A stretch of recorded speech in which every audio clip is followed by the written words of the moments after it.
having stones, yeah. It's still going chrome, yeah. I got the on, yeah. I got it on now. AP probably style rap. A 50 on hour. I say through the skies, yeah. I spend every time. Look at their face. Say all stuff, 10,000 a time. Play with these rats, I'm a bomb plug. Flow like a butterfly, Lambo the beat. I take a shop in a pair of the seats. You see me popping, they staring at me. This ring, it cost me a hair on a key. I told my dentist to carrot my teeth. We racking the Bottega V. This Margiela 2003. Push started, you know I ain't least. Forget, I'm cool on her, on the catch. She do what I say, she gon' fetch. I'm in this without regrets. Jimmy and my coupe, ISS. I drill when I walk, I'm possessed. This rose look good on my flesh. These Rolls Royce back to back, yes. I'm floating on this shit like a jet ski. Come on, can't test me. In Florence, Dubai next week. She chocolate, she like Nestle. Got broccoli, pockets is healthy. Binoculars and they Balenci. What the lit read? I'm tryna make 200 M, please. 100, walk around with 10 to D. BS Stone, sit back, stroll. Pull up Rolls truck. I'm rocking the Rolls one. Platinum and stones. I might have stones, yeah. It's still going chrome, yeah. I got the on, yeah. I got it on now. AP probably style rap. A 50 on hour. I see through the skies, yeah. I spend every time. Look at their faces, they all stuff. 10,000 a time. Play with these rats, I'm a bomb plug. When trade my team, I could never be a trader. Like Raiders, we ball, never thought they had Raiders.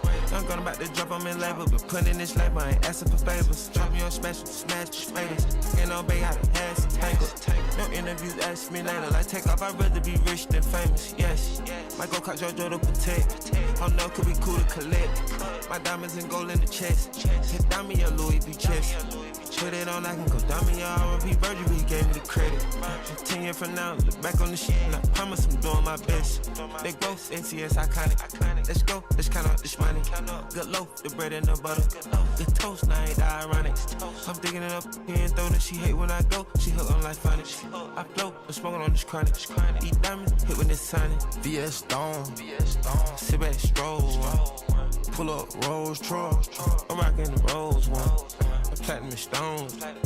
I might have stones, yeah. It's still going chrome, yeah. I got the on, yeah. I got it on now. Today, we're going to talk about the college football playoff game tonight, NBA and NHL winners, and of course, the squad ride. This is Behind the Lines. Cooper Kupp might be washed. 4 targets, no catches. The guy ran a half a marathon. I've seen 20 tweets about it this morning. The guy didn't do a single thing. Yeah, that was a frustrating bagel for a lot of fantasy owners. Is this what we've become down in Blacksburg? Just complacent, happy to be going about our day and being a moose shit program, celebrating a kid getting 1 point against North Carolina A&T? He better fucking score a point. You're playing North Carolina A&T. He's leading college football, Jovan, in every single statistical category for a wide receiver. Every single one. And you don't give that guy the award? Bullshit. Absolute bullshit. At the end of the day, you got to reward teams for winning fucking games. And if they're in a power conference, they're in a power conference. I'm tired of this big dick swinging contest between the SEC, Big 12, Big 10, and ACC. At the end of the day, you got to fucking reward winning.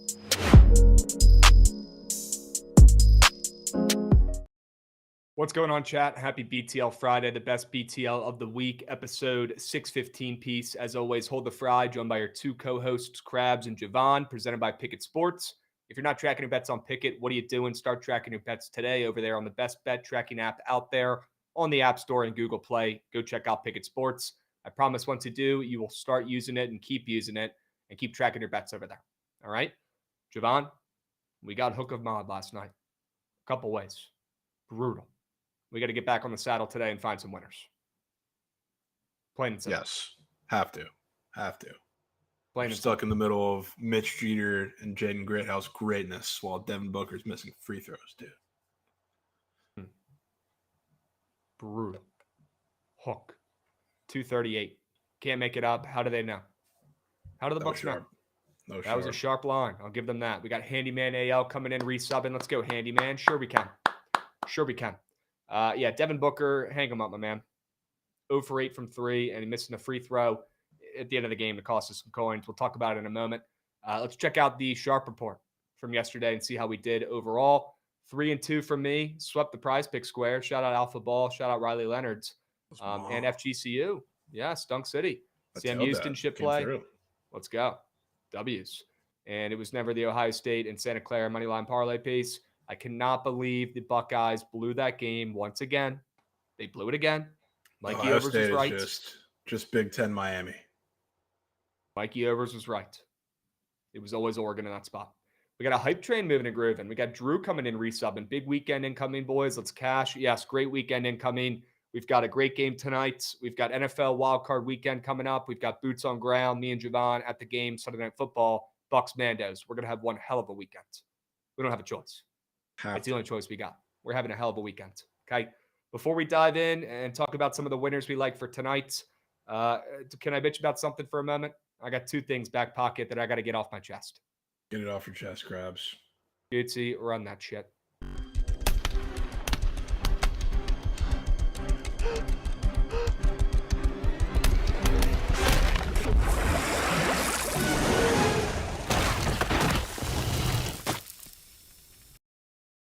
The old catch a pass on the first drive of the game and then not catch a pass the rest of the game trick. One of the oldest tricks in the book, Jovan. Hate to see it.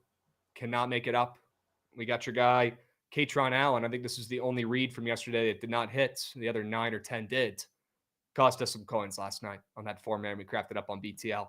Disgusting. Gross. 1 yard away.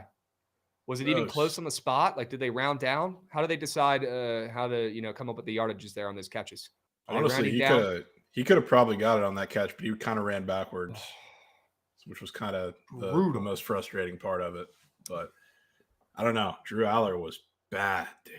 He takes some of those check downs, whether it's to him or to Singleton. That game might have turned out a little different. Well, I do want to give you your flowers because you were right about pretty much everything else. Game scripts, prize pick squares. You cleaned up house. You cleaned up shop. The greenhouse square was unbelievable. Speaking of houses, I mean, that was a square you put up in the rafters. My best work of bowl season, I would say. Yes. And that includes, I bet on a guy who hadn't started a game in ninth grade since ninth grade, and he threw for 400 yards. I think Great People House. forget that. Yeah. Great House, I think, exceeds that. He hadn't had he hadn't had double-digit yards in like 4 weeks, dude. He came with 100 piece. It's absolutely insane. We got Get Busy Dizzy coming in, resubbing for 33 months. That's also insane. 33 months of cake from Trent and W's from the rest of the Bookit Squad. W, Get Busy Dizzy. We appreciate the subbies. We got a hype train moving and grooving, folks, on a Friday afternoon. Love to see it. That's how you start the day right. Okay? Faceit didn't show up last night. That's a fact. Not one wide receiver had a catch for Penn State. Yep, it makes no sense. I don't know how they do it. It's the craziest thing.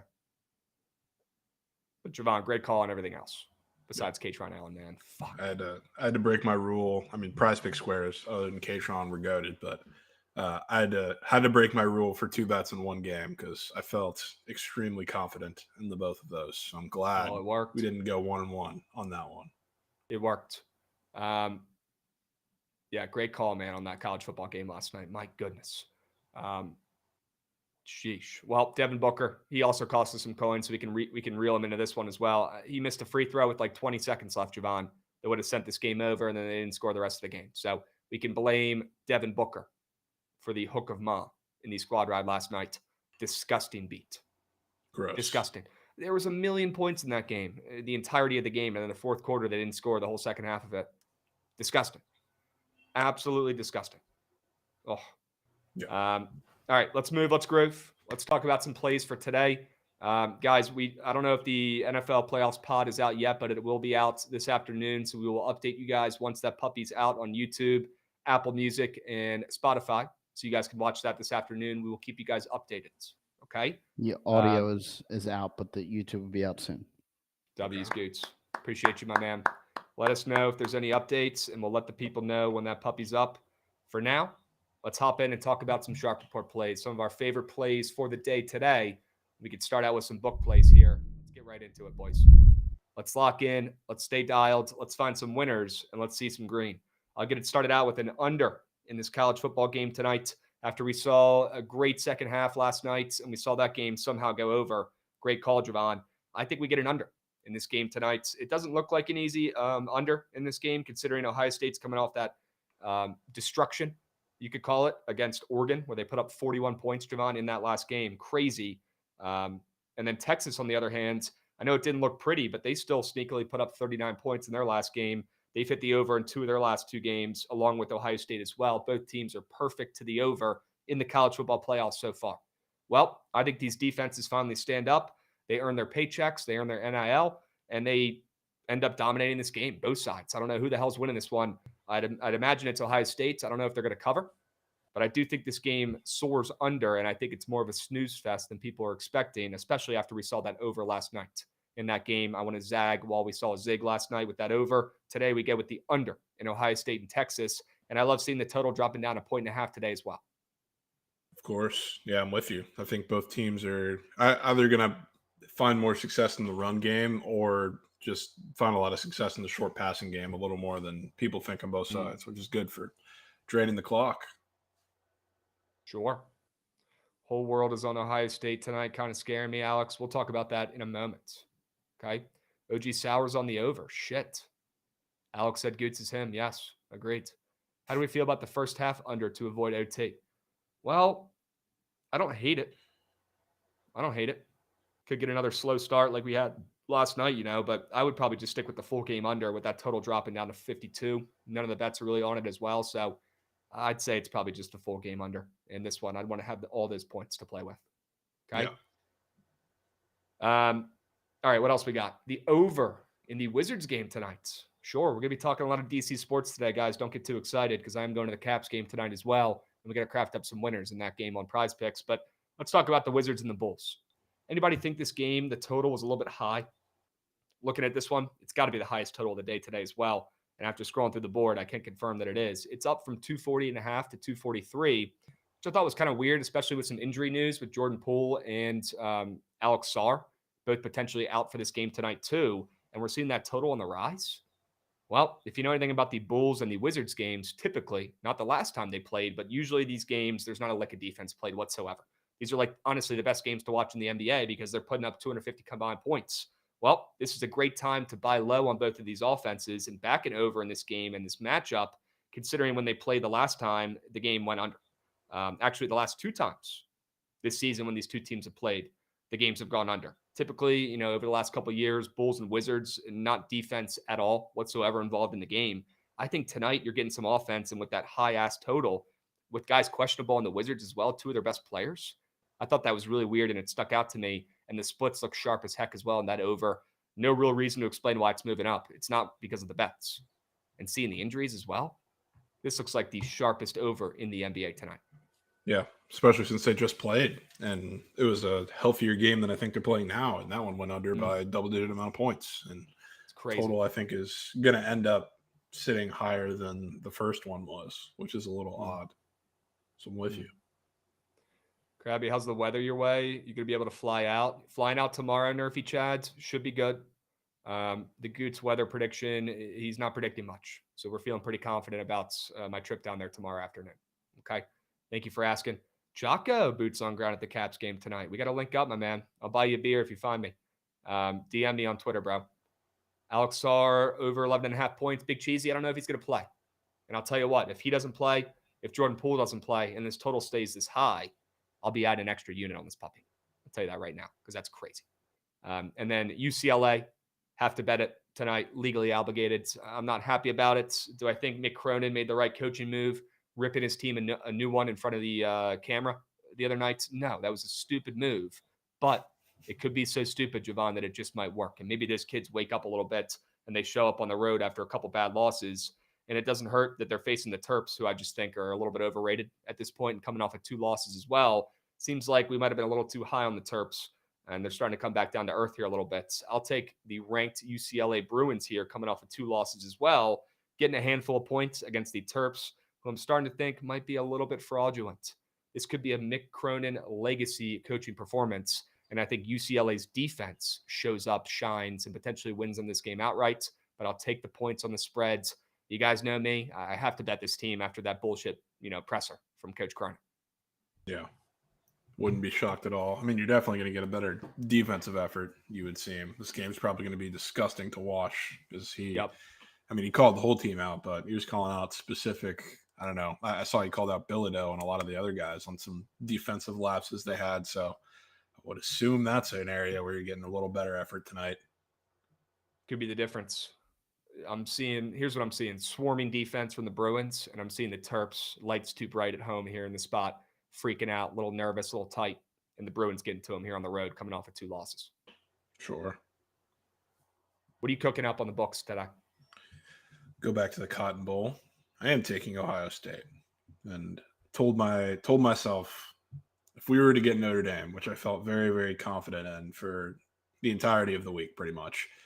Find it hard to believe, I don't know, the sharp play in Ohio State, Texas was going to hit. So again, not taking it just because of this reason, but I think it's going to be a dogfight. I think Texas is going to come out early and throw the kitchen sink at them. I think just like Riley Leonard had to kind of unlock the offense for Notre Dame by throwing the ball in the second half, early in the second half against Penn State last night, Quinn Ewers is going to have that or have to do that tonight against Ohio State. We'll talk about that for Squares purposes, but early in the game, I think they're going to come out. I think they do find success early on, but Ohio State is going to counter with the same exact thing because I think they're on the opposite side where Travion Henderson and Judkins are going to find a lot of success on the ground. I don't have as much respect for this Texas run defense really anymore because I've seen a couple teams with leaky formations, leaky schemes kind of take advantage of it, not just Scatabo, a little more than I kind of thought over the past couple weeks.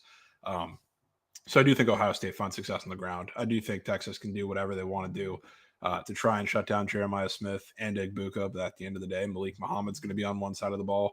He's going to get torched. Whether it ends up being on Egbuka, I would assume. I don't know how they're going to scheme exactly. They could do the Belichick style like somebody was tweeting about. I think that tweet blew up, and they very well might try that. But Malik Muhammad's going to be on Carnell Tate or Egbuka, I would assume, for a majority on the other side of the field. That's going to be barbecue chicken.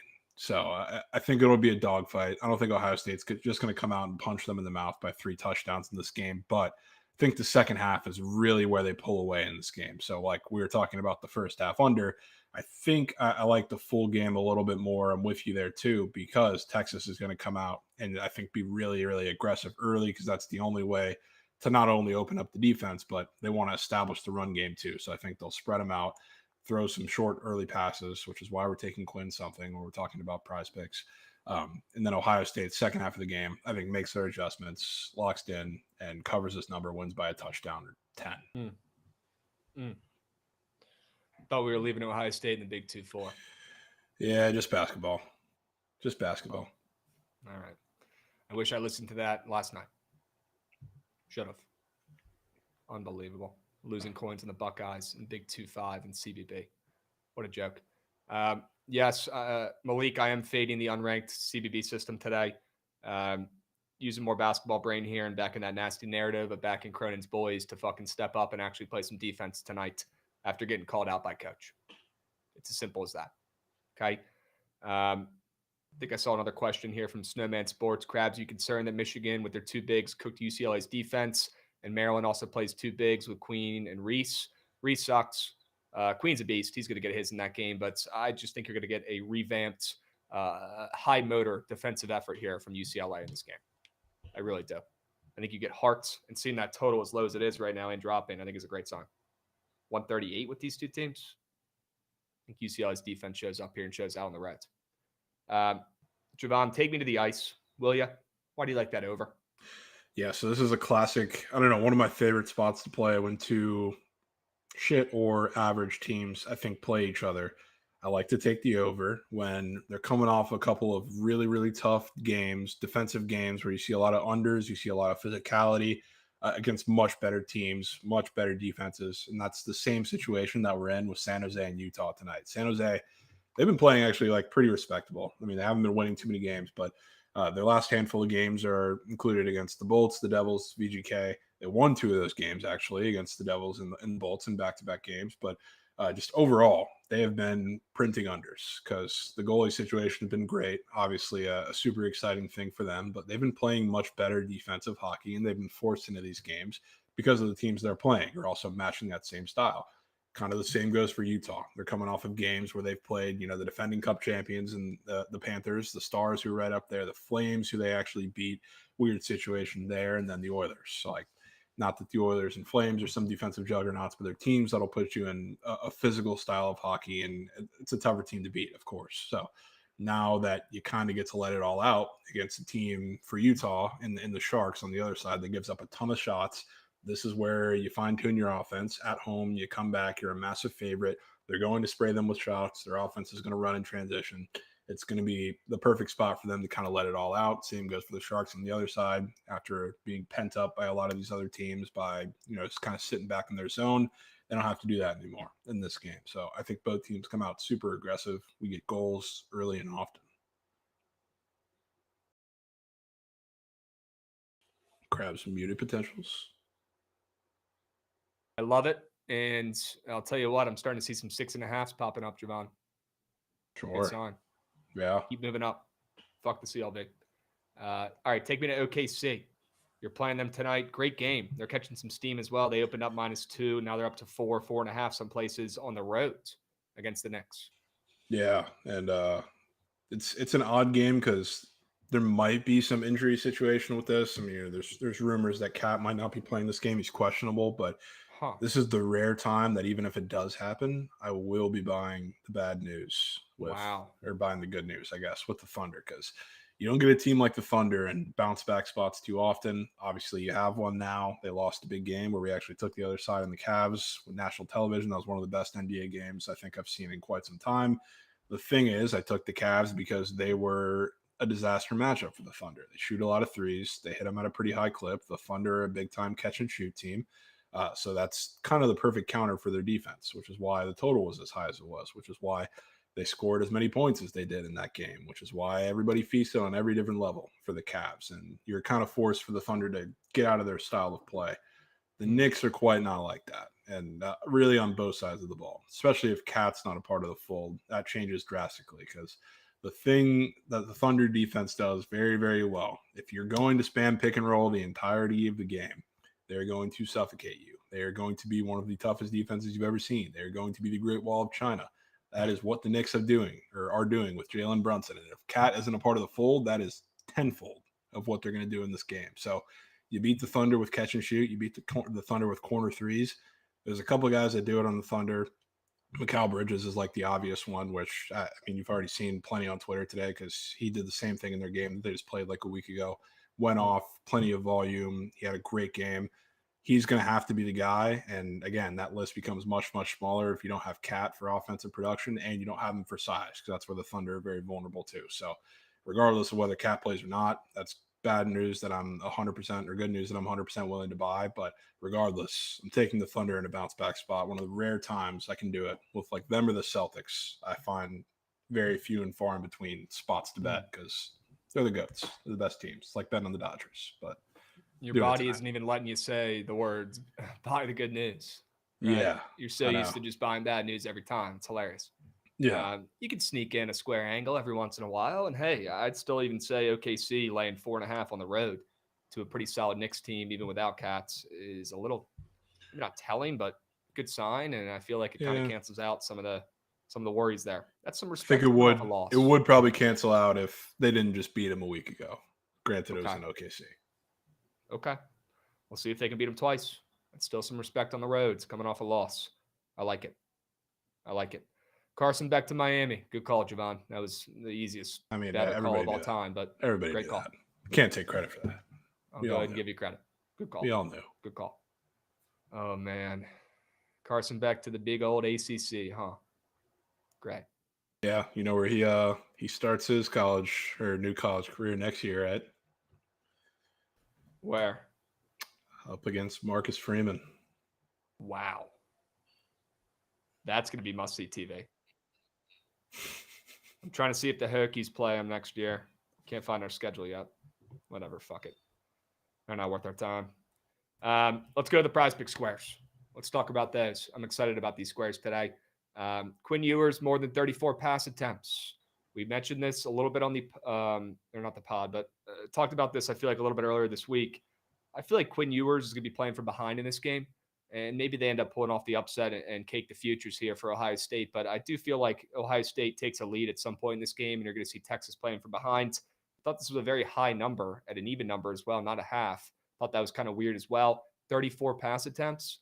That's a boatload of pass attempts for Quinn Ewers, in my opinion. But in an L game script, I think he's more than capable of achieving this. And I just feel like it's going to be the Quinn Ewers game in this one. I think he takes over. I don't think it's going to be as much of a effort from the run game here for Texas in this one. And I feel like against that Ohio State D line, it's going to have to be Quinn Ewers making plays for Texas. And when they're behind in this game, it might not look as great at halftime, but at the end of the third quarter, I'm telling you right now, stick with the square.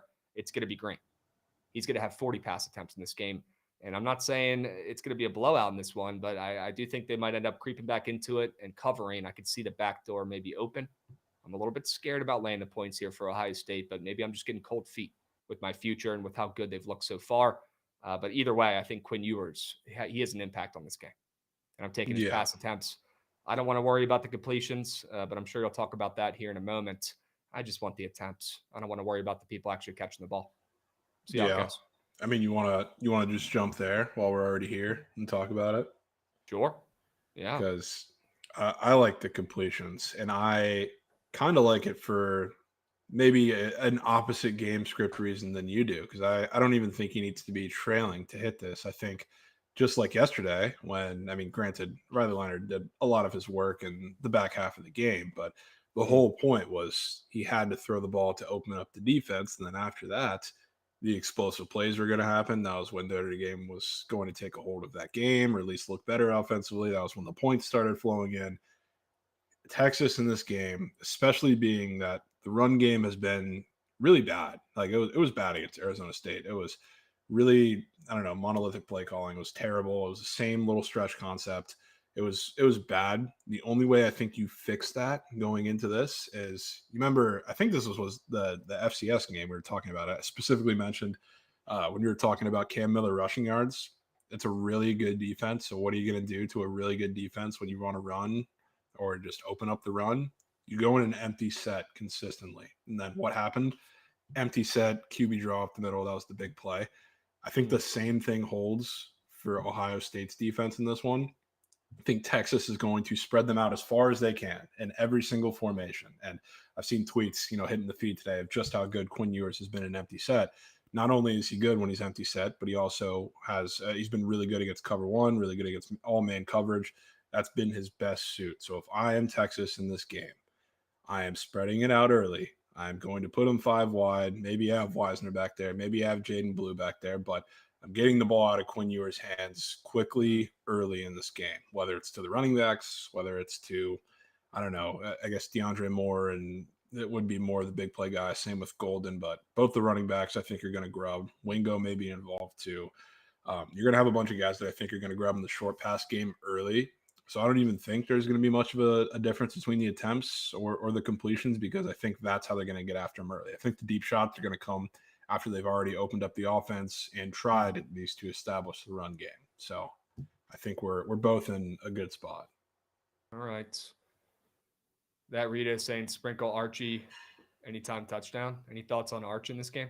It would be funny. I mean, it's a literal kitchen sink game, I think, for Texas, which I think it'll make some shake in the first half, and then Ohio State pulls away, which is why I'm still taking Ohio State in the full game. But I think you get the whole bag of tricks early. Okay. We got Ron Mux coming in resubbing. What's up, Ron? Sure we can. Have a great weekend, boys. Ron, you have a great weekend, my man. We appreciate you. Thank you for the subby. Go out there and have an absolute night. All right, go Mux play. Ooh, Wow, Gootsy. Gootsy letting us know in the ear right now. BTL NFL playoff preview is live. Let's fucking go. Go check out the NFL playoff preview. The links are in the chat. Do me a favor, guys.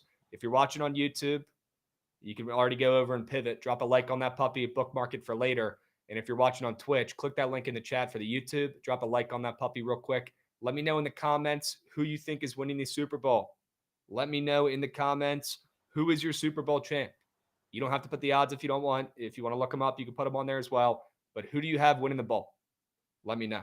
That's a fire graphic as well with JD5 on the right sector. I'm sure. 3 goats and 1 fraud. on that Dude, graphic. how did we not get Baker up here? Unbelievable. Unbelievable. W. Goots, great work. Let's go. Sticks Pick says he's a first like. Let's fucking go, my man. Attaboy. Go like that video up, guys. It helps more than you know. Okay? Mods, we got to fix that YouTube command link. Ooh, good call. We do need to fix that. We'll get that. All right. Yeah, chat, please go check out that pod. All right. If you want to listen to it on Spotify or Apple Music, it's up as well. All right. No Stafford is the bigger question, Rito. Also, it's crazy they're moving that game.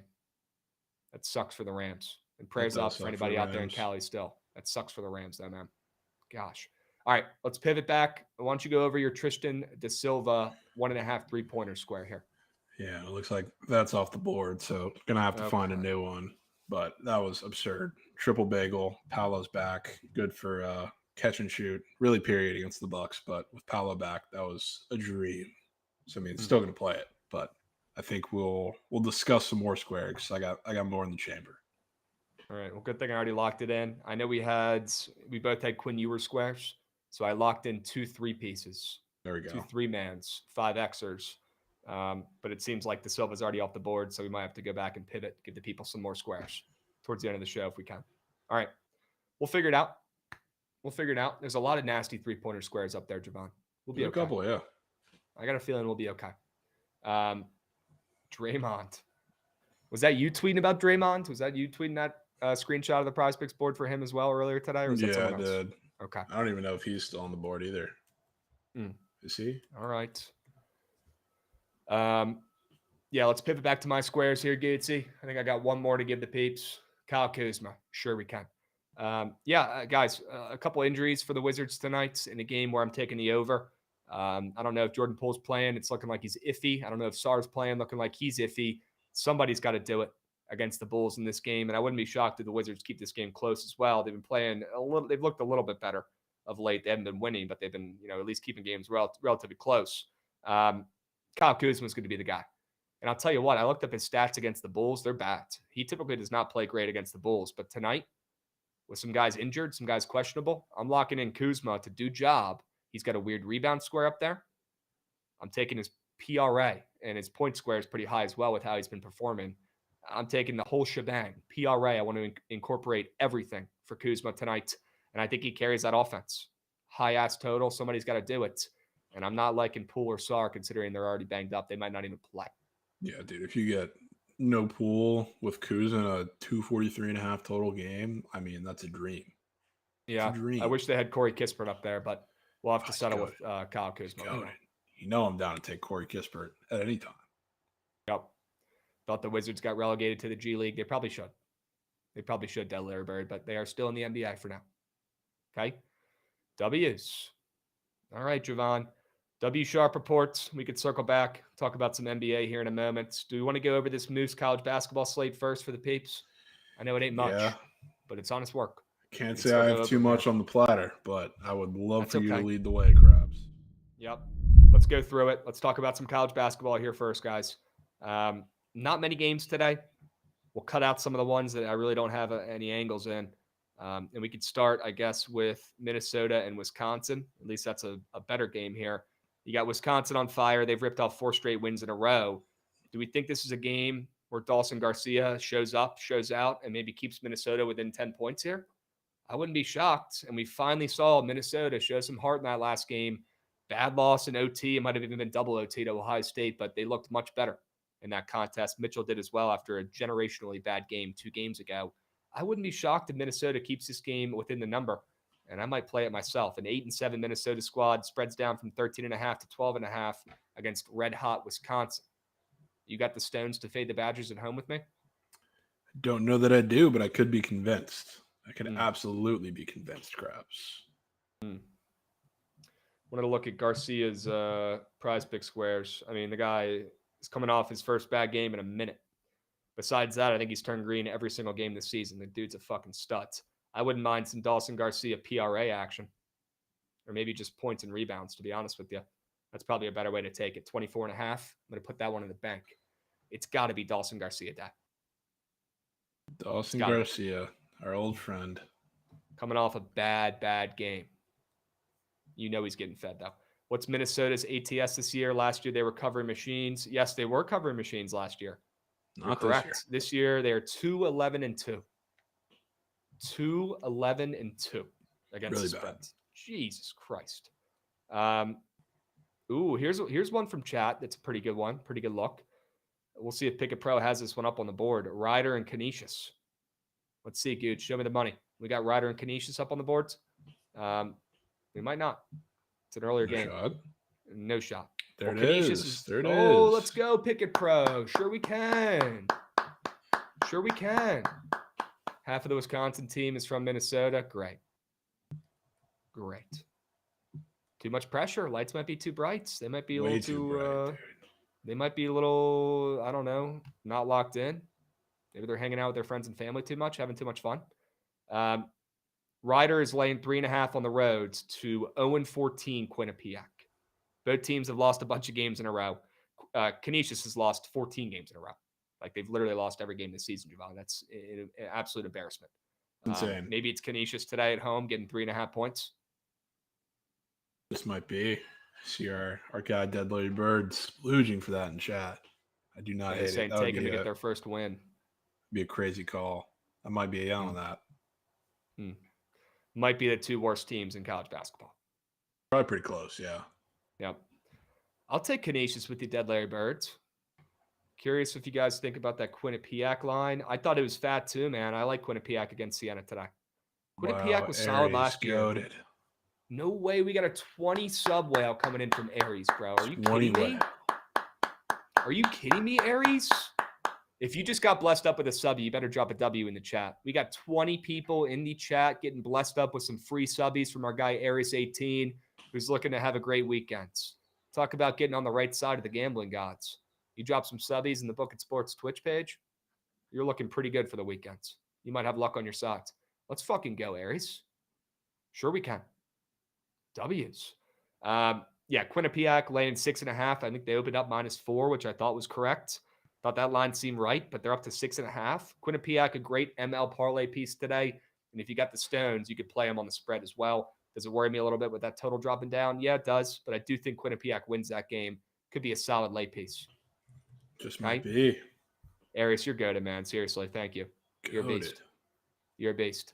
We got Sticks Picks coming in, resubbing as well. Love you, BTL gang. Would love for a follow on Sticks Picks. Sure.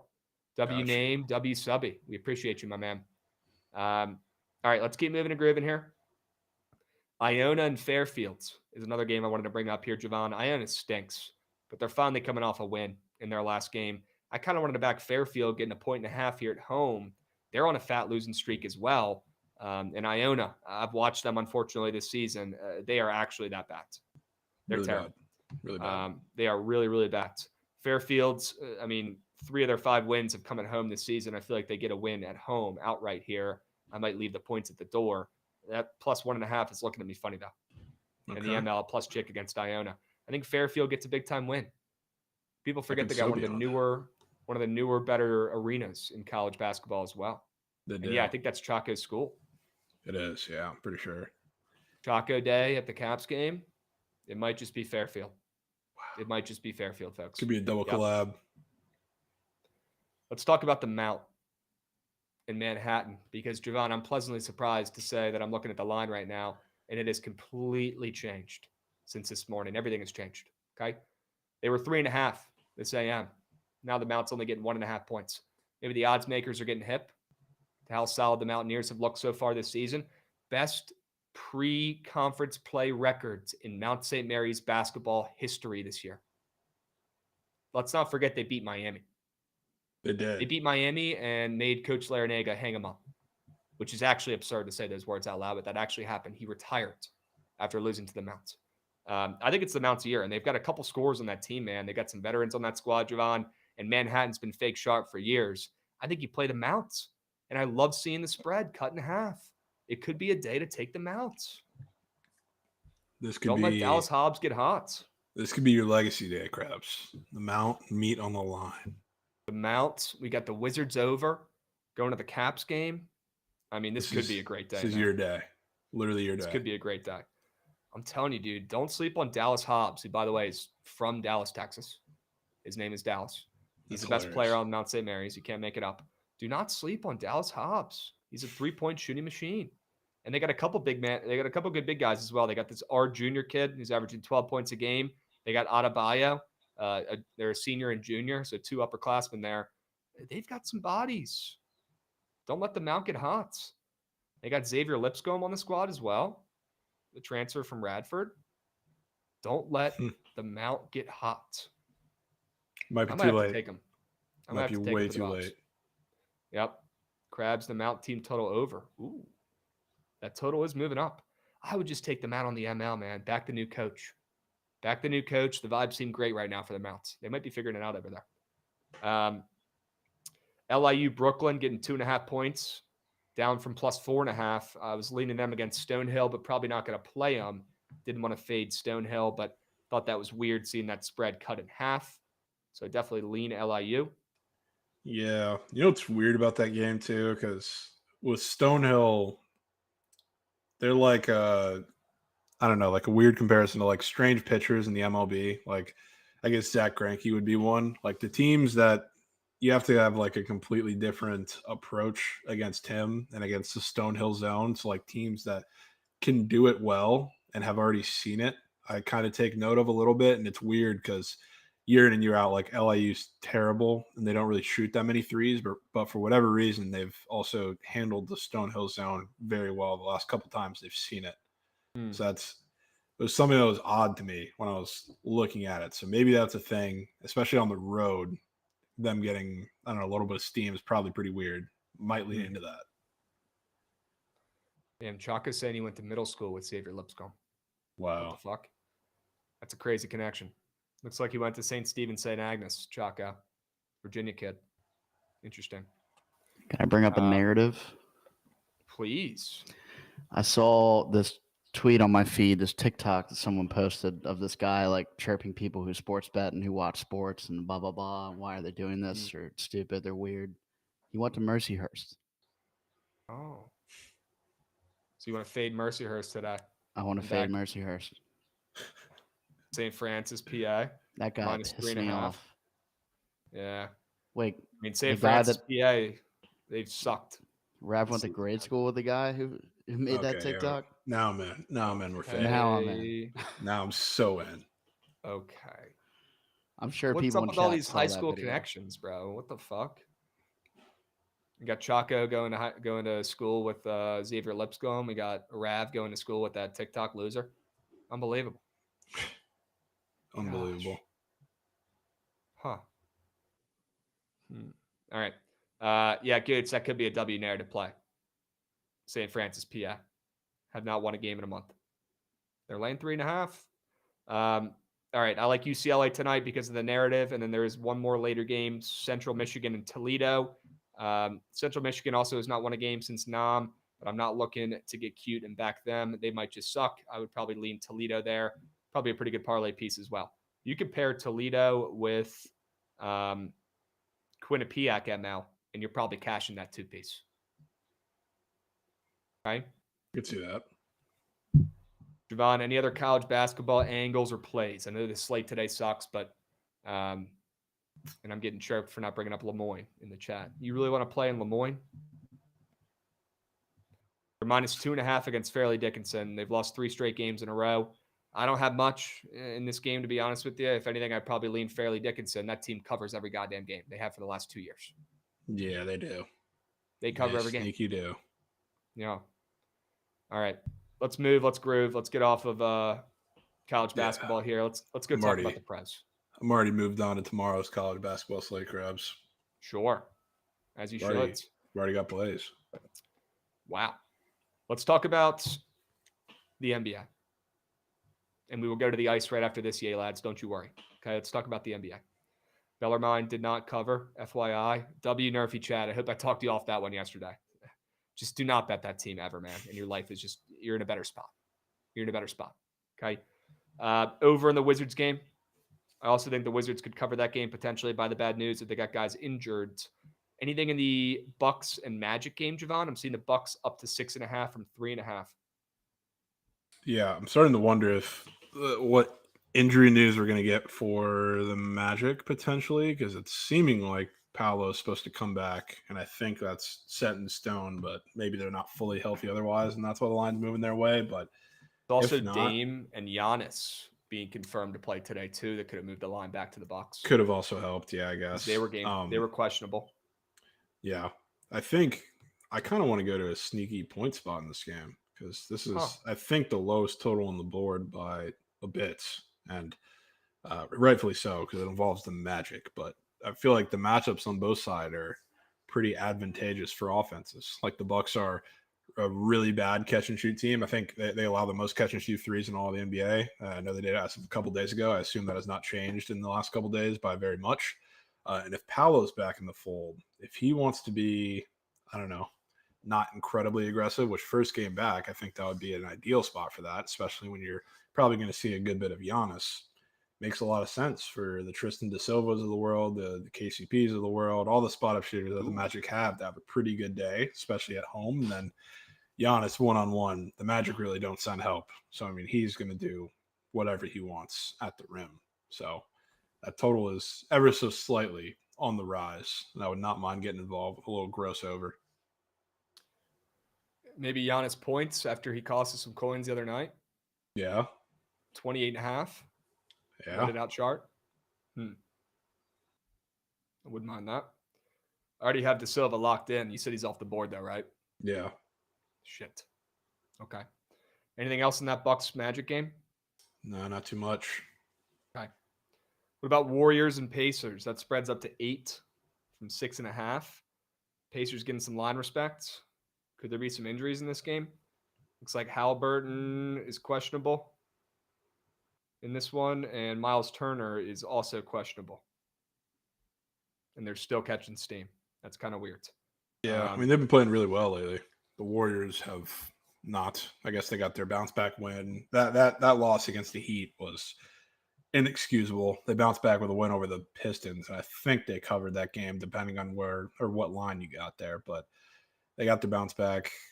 This just seems still pretty fat for a Pacers team that's playing pretty well and playing at home, even with the potential injury situations. I just don't want to buy that. Are you taking the Draymond 3 square? Is that gone as well now? Okay. That's gone, but we'll see if he even plays. If he does play, Okay. of course, I'm taking something. All right. Wiggins and Kuminga are out too for Golden State. Yeah, it's a good point. All right. Steph isn't playing? What?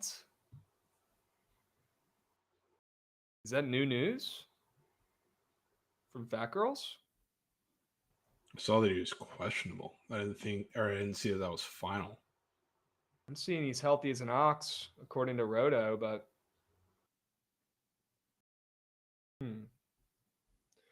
what are you seeing, Fat Girls? Uncertain he won't play back to back. Makes sense. Shit. All right. Probably stay off that one then. What about the Pelicans and 76ers? 76ers laying 5.5 points here, Jovan. Good thing we stayed off the Pelicans last game because they lost once again. They're bad. Could this be a spot to back the Pelicans? It certainly could. I have absolutely no intentions of doing so. Okay. All right. Total in that game's dropping as well. Might not be a good one for props. What about Sacramento and Boston? We taking the points of Sacramento here. They're on fire since they fired coach. I don't even know if they've lost a game since they fired coach. They've been on fuego. Busting, dude. They've been absolutely busting. It's kind of a fat spread for the Celtics, no? I know they get crazy line respect, but Kings are playing great right now. They won a bazillion games in a row. Yeah. I definitely can't take the Celtics 2 games in a row, though. So for that reason alone, I am out. Okay. You guys should look at the Lonzo Ball. Yeah, that's square. Another one of the very interesting ones on the board. Okay. I'll go ahead and lock that one in. Jesus. Against the Whiz Kids, they don't play a lick of defense, man. Love that square. All right. You're taking OKC on the road against the Knicks. Love it. Anything in Brooklyn and Denver late night tonight? No, that's a weird one. I do think prize picks wise, like take a couple of the bigs for the Nets, because I do think it'll stay a little competitive for a while. And the Nets or the Nuggets, especially when Jokic has been a part of the fold, they've been getting dominated at the rim, whether it's on the glass or just with actual offensive production. So Claxton's probably going to be a beast on the boards. That's like a Thunder versus Jared Allen situation. So I'm taking it for the same reason. And Noah Clowney too, goated. So any of those guys, I think, are going to have a pretty solid day, assuming the blowout potential doesn't come in too quickly, which I don't think it does. Okay. Are you looking to take these guys rebounds? Are you looking to take their points? Yeah, I want rebounds for Claxton for sure, up against, assumingly, Jokic. I think he's playing, but regardless, shouldn't really matter. Claxton more than 7.5 rebounds? Yeah. He has not eclipsed that number in the last 3 games. Good. Yeah, I saw I get bumped up in front of face earlier. Wow. Well, here's what I'm going to do. I'm going to lock in a 4-man that starts with Dawson Garcia and it ends with Nicholas Claxton. Okay? Dawson Garcia, more than points and rebounds. Giannis, more than points. Lonzo Ball, more than 1.5 three-pointers made. And Nick Claxton, more than 7.5 rebounds. Such a crabby lineup. I'm going to drop the link. Is that easier? Dawson Garcia, more than points and rebounds. 24.5. Giannis, more than points. And I think you're probably missing Lonzo Ball. 3s, more than. WC Burnett with that Lonzo square. I will drop the link to that lineup in the Twitch chat right now. It's in there if you want to tail that puppy. Okay? That's a 4-piece. That is a 4-piece, folks. All right. Jovan, NHL. Let's pivot. Let's talk about the ice. I want to circle back to the Caps game. Let's skip ahead there and talk about Chicago and Detroit. You like anything in that game?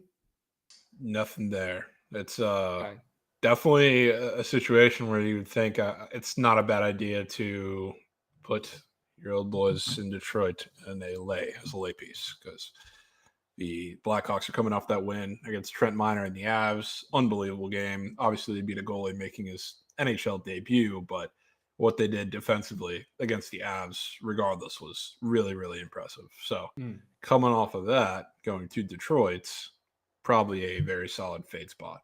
So would not think really anything otherwise. Yeah, if Detroit wasn't on fire as well right now, I'd probably be more inclined to lock that in. Yeah. They're also playing some really good hockey. Good ball. That scares me a little bit. Good puck. All right. Let's see what chat's saying right now. Chaka's on the Caps, -1.5. We'll circle back to that one, Chaka, at the end, because I want to get in the prize picks lab for that one deep. No goals allowed squares up on prize picks yet. It kind of sucks, but we will keep monitoring that. Anything in Vancouver and Carolina? Jovan. Yeah, speak of another team that's not playing fantastic right now. The Canucks have been pretty bad. And a lot of that's on offense, but even like they had a game against the Habs 2 games ago where that was some of the worst defensive highlights I've seen from the Canucks really all season. A lot of really bad miscommunications in the back. So if there's any time for them to get them going, I know they're playing in Carolina, but they're playing the Canes off a back-to-back where they just won a electric game, high-scoring game against the Leafs too last night. So I do think Canucks, their offense kind of gets it together tonight. It looks a little better. I would not be surprised if I think they've lost 4 or 5, 3 in a row. Not be shocked if that comes to an end tonight. Yeah, dudes. I kind of want to back Vancouver. Yeah, tough game, like Dior was saying too. 4th game in 5 days for the Nucks, or for the Canes, sorry. Ooh. And those have come with, I mean, really tough matchups too. Like they started it with the Pens. It started with the Pens in a game that's a little more open. Then they went to face a very desperate Lightning team on the road that was playing a physical game. That was low scoring. That was a grinded out game. Then 2 days later, they're playing at home against Toronto in a high-scoring game where they were running up and down the ice. That was a physical game too. So kind of a tough spot for them, even though they still are at home. Yeah, I like Vancouver here. I can see myself playing them at +145. I think they opened up +160 as well, so it looks like the sharp sides. I kind of like Vancouver here. I might play them.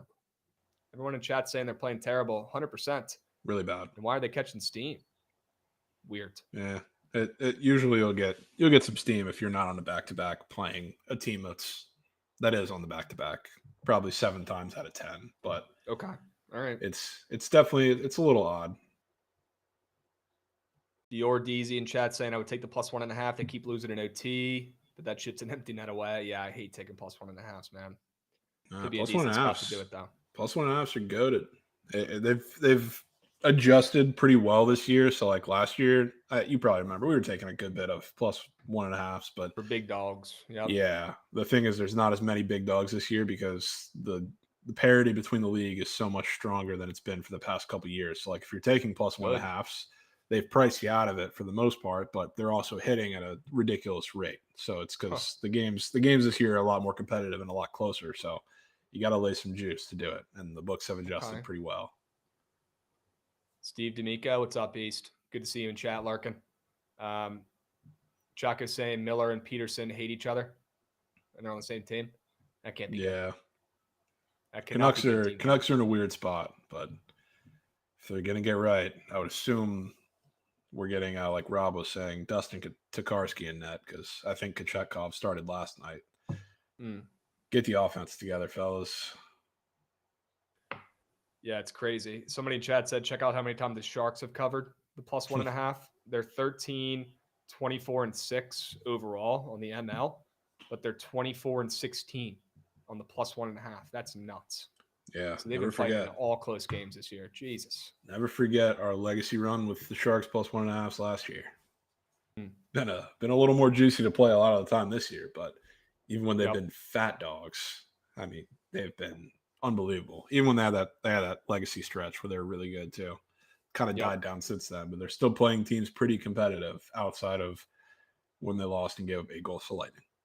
Which, well, let's hope they're competitive tonight. Putting some pucks in the net for you for that over. Right? There's going to be, I hope so. And spoiler alert, there's going to be, remember that the 8-1 Sharks Lightning game where I don't take the Lightning -1.5 or by a million very often. There's another one of those on the horizon very, very soon. Ooh. Okay. I'll be on the lookout for that. Good. And they come back home against the Ducks. You boys putting together a prize pick slip for Ohio State, Texas. We can certainly try. Went 3 for 4 yesterday. We crafted one up for the game last night and lost by 1 yard. Oh, that still stinks. I mean, Jovan, can't ask for anything else from you or from chat, honestly, yesterday in that game. You're damn near spot on, but that was tough. That one stung, man. Hook of Ma, money habits. Hook of Ma. All right. Yeah, we might be able to craft up a college football lineup. I won't rule that out. We've got Achilles in chat saying, I know I'm early to the segment, but you're definitely on the Texans, right? Nobody's giving them a shot. We're not going to do the NFL weekend preview today on BTL because we have that pod that's up now on the YouTube, Spotify, and Apple Music. So go check out that podcast later this afternoon if you want to get our takes for the NFL wildcard weekend. It's about an hour and a half, hour, 20 minutes. It's worth your time. Good to drop the link in the Twitch chat once again as well if you want to go check that puppy out. Go drop a like on that. And again, like I said in the beginning, let me know in the comments who you think is winning the Super Bowl. Let me know your Super Bowl champ in the comments. I want to scroll through that later today and peep and see what you guys think. Who you think is winning the whole shebang. Okay? W Achilles. You guys do any props on there? We talked a lot about prize picks during that pod, to be honest with you. We might have talked about prize picks more than book plays on that pod, to be honest. So, probably go did. check it out. Go check it out. What do you think of Eckler? I talked about Eckler a little bit, and Big Cheesy, I do like his over 2.5 receptions. I like his receiving yards, too, with fresh legs. He's been breaking tackles all season. I would probably just take his receiving yards if you're going to back Eckler, to be honest with you. All right. Dubs. Yeah, go check out that pod, guys, please. Please, please, please. Jovan, I want to circle back to this Capitals game. There's a couple squares that I was looking at. I kind of want to force a lineup for this game. I'll be there boots on ground. And it starts with Charlie Lindgren, less than 21.5 saves. Why is that so low? It should be. It's fair. You think so? Yeah. The Habs, have been really good. But they're not the Oilers. They're not a team that's ripping 35 times a game. Okay. Chaka says he loves Ovi today. His splits against Montreal are insane. I mean, I wouldn't mind taking his more than SOGs. We could talk about that in a sec. I mean, Jovan, do you think the Charlie Lindgren goalie saves is cake? I don't think it's cake. It's not a. If you're think the looking line makes for, sense. yeah, if you're looking for weird squares, weird lines, that's probably not quite it. Even though it does appear that it's super low. It's super low for a reason. And they got this goalie. He's made 2 career starts. Jacob Dobes. Looks like he's going to net tonight for Montreal. Yeah. You got any opinions on Dobes tonight? He's been unbelievable the first 2 starts. Not just the fact that he's gotten wins and I think given up a 1 goal total in both starts, but he's done it against the Panthers and the Avs. So, I mean, the Panthers are weird because that was in one of their stretches where they got shut out 2 times in a row. But that's the defending Cup champions, physical team. They're putting a lot of tough shots on him. The Avs are doing the same thing. So, I mean, he's been great. He also, I think the Avs game, correct me if I'm wrong, chat, ended in a shootout. And he stood up in that one. But it should be a fade spot. It would line up as that. I'm just a little worried that we might be too early. Okay. Maybe I'll stay off of fading him then, and we'll just move with that Lindgren square. What are your thoughts on Ovi tonight? He's got a 3.5 SOG square up there. You think he'll be in his office ripping puck tonight? He should be, yeah. That's the spot where the Canadians have been pretty weak. So okay. I would not be shocked if Ovi is perched in his office. Okay. I'll probably put that 3.5 SOGs in there then. I mean, he's just been a fucking robot picking up right where he left off from that injury. Just a goat. An absolute beast.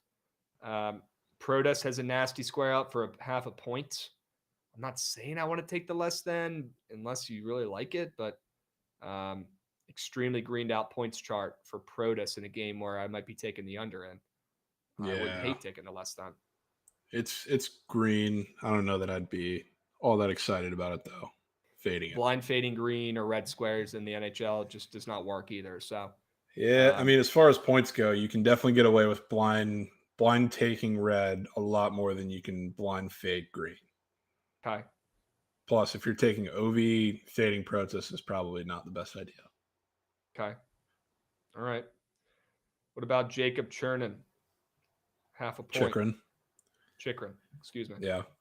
I mean, would not mind him either. It's just like, I don't know. I feel like a lot of the production from the Caps at this point, while I would assume they want to rip on him pretty just period, get a lot of shots on the kid, I do think a lot of the production is probably got to come from the top guys. So I don't know that they'll have to be super aggressive from the back. Granted, it's a point. It's not SOGs, but I definitely like I'd stick with the GOAT in that one. Go with Ovi personally. Okay. Got one more cap for you. They got a Tom Wilson 2.5 hit square up there. He has not been a menace as much in recent games. Do we think this is a physical game? We might see the Caps maybe hitting some people on the ice. Maybe Tom Wilson taking over this one.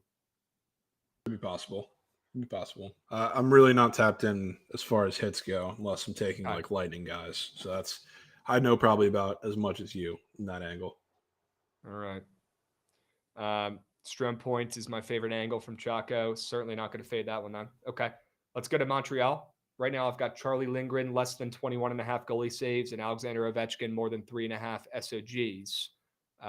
And yeah, I do need to hit up Fruity about this. You're right. Let me go to Montreal right now and see what squares they've got up. There were a couple of potential fades on that list. What about Joel Armia, who's been ripping puck like no other? He's got a 1.5 SOGs up there. Yeah, I guess the only like normal squares they have up are Armia, Brendan Gallagher, SOGs, and Lane Hudson points, and then a bunch of TOI, which I couldn't tell you about. That's all Fruity and Shelly too. Okay. So man, maybe a Lane Hudson fades. That's a tough couple of squares to figure something out with. Yeah.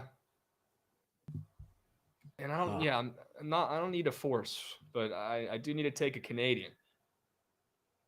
Lane Hudson. Yeah. Less than 0.5 point is kind of looking at me funny. I don't know if I want to fade Lane Hudson. Really? Yeah. I don't know. I do feel like something's coming from the top guys. So like I would not mind taking any of those guys, even if it's like a demon, dude. Because we gotta get deep with this game. What about Nick Suzuki coming It off could his first so goal be since Nam? Suzuki. It could be so Suzuki. He did score in his last game, I think, but Mm. this is like I mean, to me, I think if the Habs stay in this game and kind of continue their streak, it's gonna have to be Suzuki and Slafkovsky.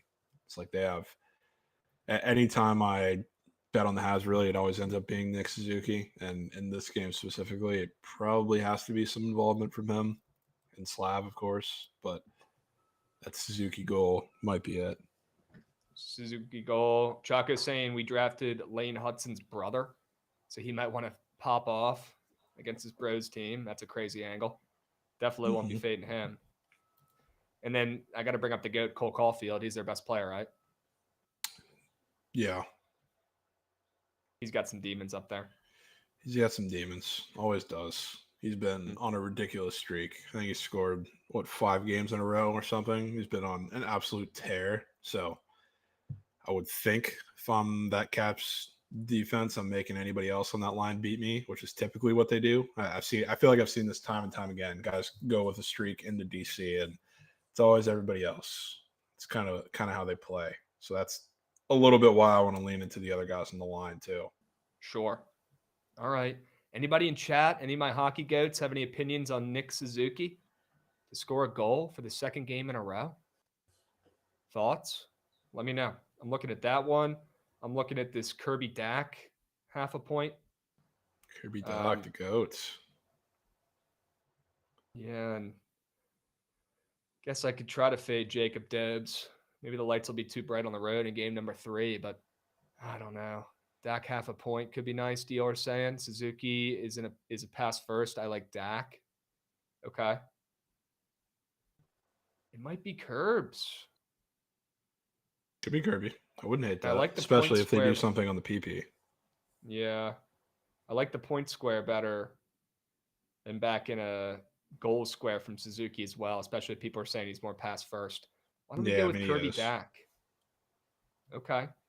I'm going to go Charlie Lindgren, less than 21.5 goalie saves, hoping the Canadians are too nice on the road. They're not ripping puck. Alexander Ovechkin, more than 3.5 SOGs to GOAT. And then Kirby Dak, more than half a point. 3-piece. 3-piece. All right, cool. Love that.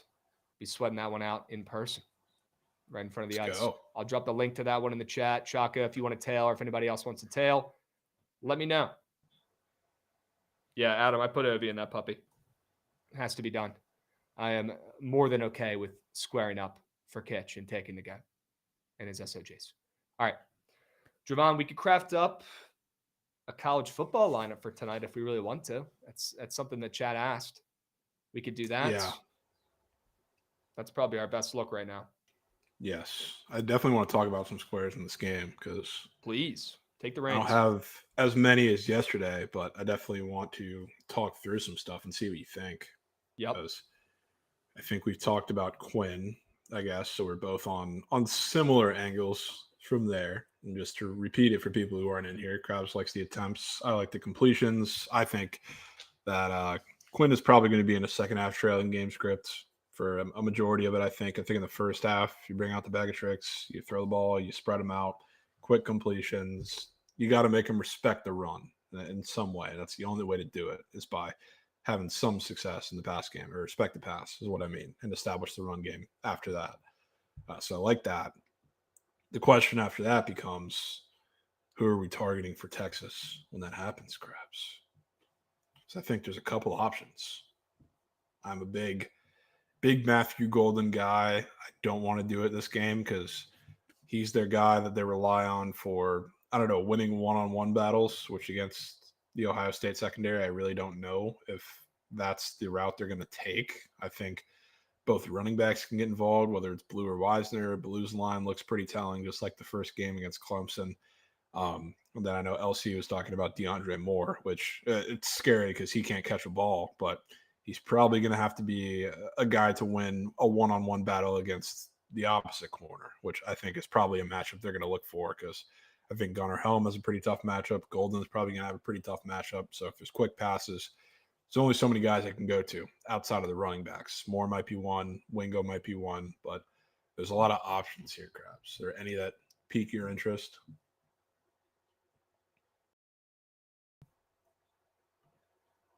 I think muted.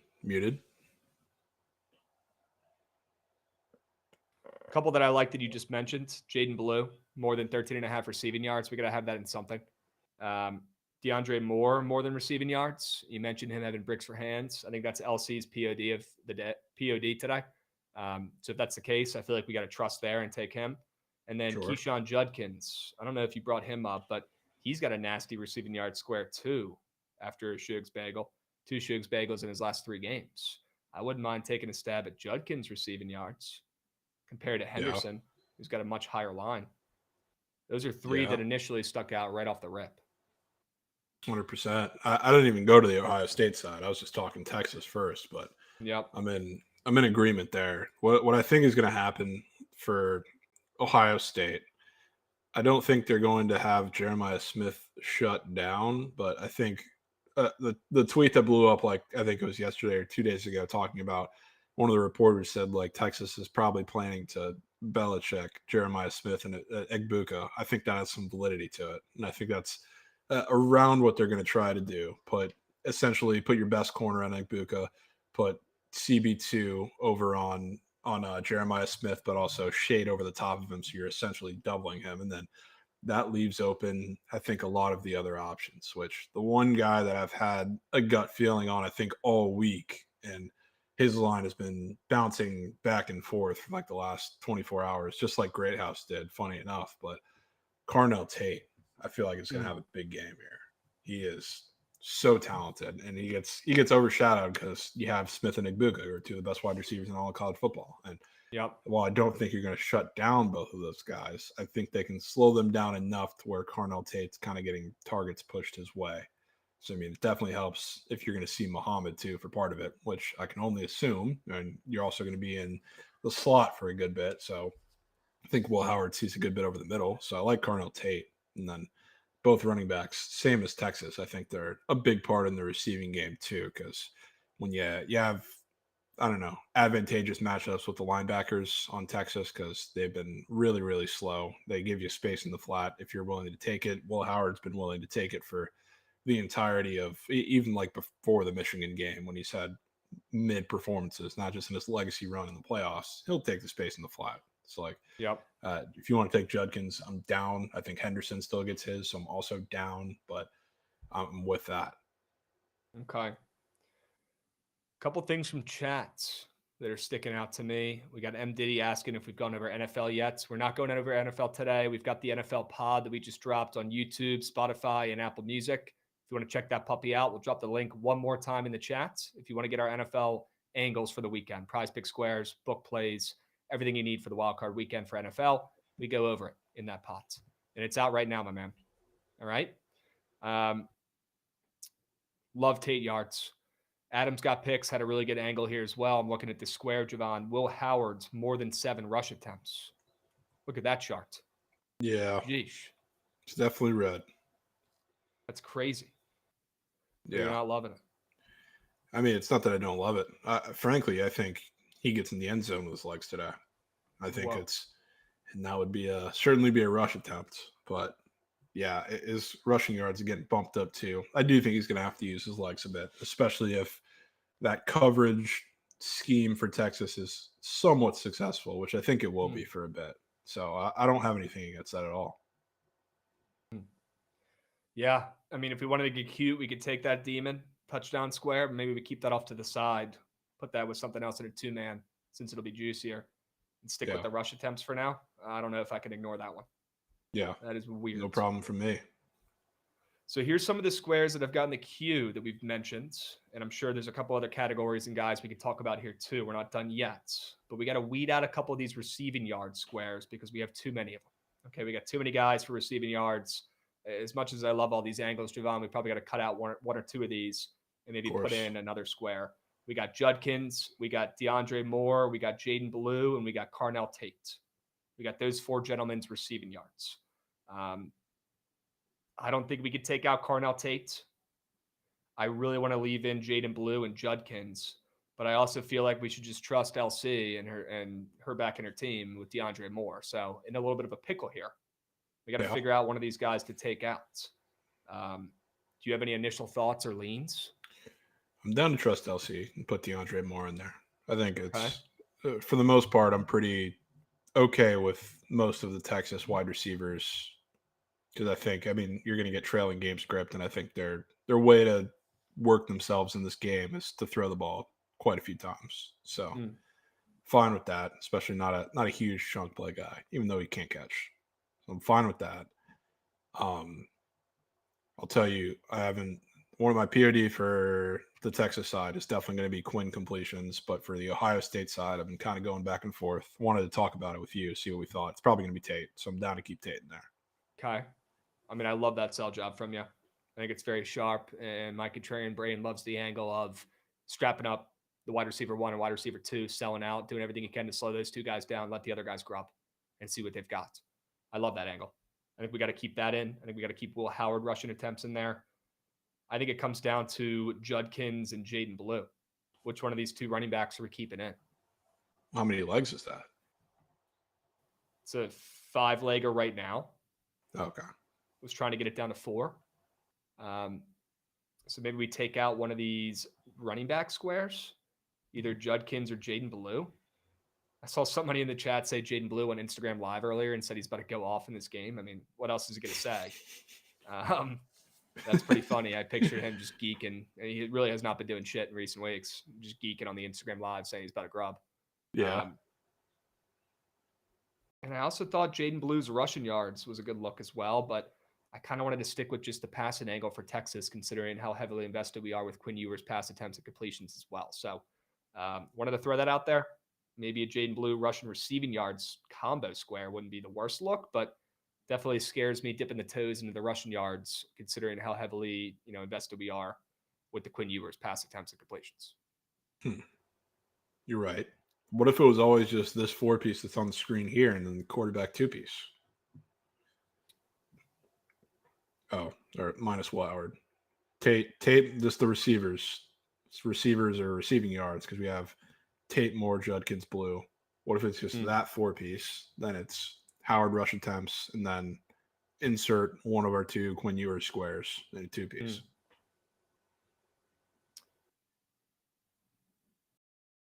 The only thing scare me out about that is the amount of receiving yards squares we have in this, and I've got an under ticket in my pocket in the game. Well, it's not like we have Smith, Buka, Golden in there. It's a total of 34, 25, 6, and 14 yards. Yeah. We're not asking for the world. It's a good point. And we're not taking all receivers. We got a couple running backs in here as well. Yeah, I've got no qualms with that. We could go with the... You could also make the argument that every single one of these squares, I think, has the potential to hit on a single play. Yeah. Yeah. Let's hope Carnell Tate can reel in a big one.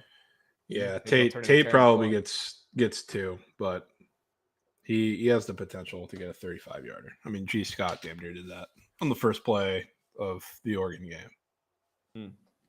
Yeah, no G. Scott angles, huh? Yeah, I mean, I like him. Don't mind him for the same reason that I like Carnell Tate, but I don't know. That's a tough one. That's one I've also gotten a little scared about seeing on Twitter a million times after he, granted, they didn't need to throw the ball very much, I guess, in the second half, or really after they went up $1 billion in that game, but I think he got the one catch and did not sniff rock after that for the entire game. Huh. It's insane. Mm-hmm. Do we want to run a 2-man with the 2 QBs, Quinn Ewers more than completions and Will Howard more than rush attempts? Yeah, down for that. Are there any other leftover squares in this game that need to be addressed? I mean, I don't want to let... I know we have Judkins in here, but Travion rushing receiving is something that I'll 100% be on regardless, which has gotten bumped up pretty decent to 81.5. And I think he'll be a decent threat in the receiving game, but I think the Ohio State run game is going to find a little more success especially when you have to. Because I think, unlike Texas, I think they're going to pass first, and then that opens up the run game. I think early on, Ohio State's going to see that they can't just spam it to Smith and Egbuka the entirety of the game, and it's going to be that easy against this team. But they shift to the run front and actually find some success doing it. I think Travion does that. I think Judkins does that as well. But I think he'll be a bruiser today. So I don't know if he's breaking a big play or a couple of them like he did against Oregon, but I think he has some success on the ground. And then the receiving angle is the same as Judkins. Somebody in chat highlighted a message. They wanted to spend some coins to get this one seen. He's screaming from the mountaintops, Tanji points. That gives me PTSD, Jovan. Bringing up John Tanji from Wisconsin, but it's probably green looking at the charts.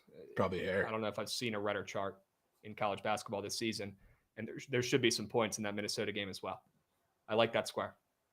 I'm going to run a two-man, though, with Quinn Ewers more than 20.5 pass completions and Will Howard more than 7 rush attempts, and keep it simple there with those 2 QBs. Okay? Love it. Absolutely love it. Chad, you guys want those links to those 2 prize picks lineups? Because I got them. You guys want them? I'll get you right. All right. We got the wide receiver lineup here, or the receiving yards lineup here. We drop that one. Bada bing, bada boom. And then the 2-piece. Hey, I'm Matt. W Vibes in chat, my man. We appreciate you. Make sure you check out that NFL pod this weekend too, okay? Where is the 2-man?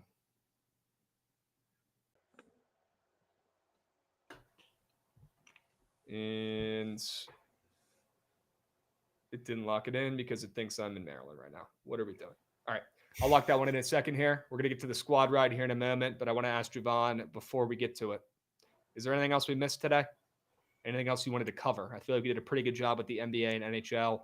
We did the best we could with college basketball. Any other notes? You want to leave the people with something inspirational in this college football game tonight? People think any word that comes out of your mouth right now is correct, and after last night's, they might not be wrong, Jovan. Want to give the people another nug for this college football game? Another nug, dude. I mean, I think this game is going to be hard fought. I'm on Ohio State, but I don't think I'm taking it. I think a lot of the people saw the front line at first and were like, Texas, we watched them against Arizona State, lead them back into the game. Ohio State's going to beat the hell out of them. I don't think that's how this game is going to go. I think just like yesterday, it's going to be a game of adjustments. So I would not hate an Ohio State live line. Be on the lookout for that. And I think there's an angle to take in that game if Ohio State comes out a little bit slow and sluggish. But ultimately, I think Will Howard with his feet, kind of like Baker did against the Saints, if anybody was watching that, kind of changed the game with a couple big runs. And I think Will Howard, the big strike eventually, like in the game last night, was Riley Leonard getting the end zone with his feet. I think that's where the tide begins to turn at some point in the second half today when Will Howard gets in the end zone with his feet, fires up the team, and carries them to an eventual win and cover, hopefully. Yeah, I got to have that touchdown square and something for today. Has to be done. Has to be done. I put the 2-piece QB lineup in the chat. I finally got it locked. If you guys want to tail that one, it is Quinn Ewers more than pass completions and Will Howard more than rush attempts. Okay. Soccer for the coin is Corp today, but I wanted to share his prop. Patrick Cutrone more than half a shot or target in 45 minutes. I mean, I got to lock that shit in. If we got a soccer for the coin dog. Is that up on Prize Picks? This is very important. Need that. The way we got absolutely it's up. Splooging. We're talking about Gray Rod Cy Young in here, dudes. What are we doing? Unbelievable. Unbelievable, dude. Any other squares we missed that I can pair with this Patrick Cutrone square? Anybody in chat have some squares they like? You could put any other Zacchaeus Yards. Zacchaeus Yards. He's about to grub, dude. I'm so with you. He's about to be. You take him and McMillan, and you go about your day, right? I I don't know if McMillan is the question is like he's going to catch a bomb, maybe two in the end zone, but I don't know if he's the volume guy in this game. All right, I'm taking Catrone with Tanji, but I need one more nasty NBA square from Jovan before I lock it in to make it a 3-man. There's got to be one more 3-point square up there, Jovan. I got to milk you for one more. I'm seeing Tristan Da Silva back on the board. Wow. So that could be it. I already have that locked with something, but okay. I wouldn't mind running it back. If it comes down to it. I'm scrolling. Kuzma, take your own square. I already did, Alex. I took the He's sharp looking for diversification. Yeah. I already took it.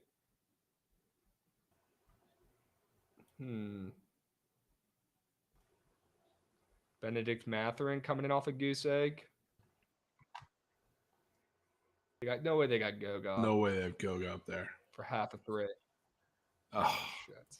Dude, I was He so ain't down. hitting one, Gootsy. I was so down. They have Goga up for 1.5 dunks. What about Patrick Williams? Pat Will against the Wiz. Yeah, I already have Lonzo Ball locked in with one, but yeah, I mean somebody's gonna do it. Could be Pat Will. I'm gonna take Patrick Williams more than 1.5 3-pointers made. Sure, that's what I'm gonna take. That game is gonna have 300 points in it combined. Wouldn't that be nice? I want to mention one thing before we go to the squad ride. Go ahead, Gootsy. I've never seen a square I'm more confident in than this. So, chat. I'm listening. You better lock that in.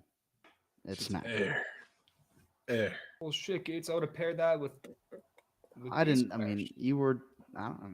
I brought on the screen. I thought maybe you'd see it, but I've never been more confident. I will have that in something. That's for sure. It's hitting, Dude, and I'll be there, boots on ground, splooging. Let's go, Goots. For a Jaden Greathouse type catch. Town Walls. And happy belated birthday to Lamar Jackson this past week. Damn right. Thanks, Krabs. Good work, Gootsy. I will certainly have that locked in with something. I think we talked about that on the pod for a sec. Yeah, we did. Gave you flowers. Tylen Wallace. Remember the name, chat. I think he had, one crazy game this year where he tweaked? Yeah, that one on, what was it, the Bengals? I forget whether it was Thursday night or Monday Night Football, but yeah, I think it was Thursday night. Yeah, sure. I guess that was the Bucs game. That was Monday night. But yeah, he had a crazy long touchdown. So now with no Zay, he can get active. Yep, someone's got to do it. And I like points in that game. All right, well, that concludes the deep dive into the slate for today, chat. I think we got to get into our most important part of our day today, and we really got to lock in here, hone in, and find a winner for the squad ride. Gootsy, why don't you go ahead and run that shit?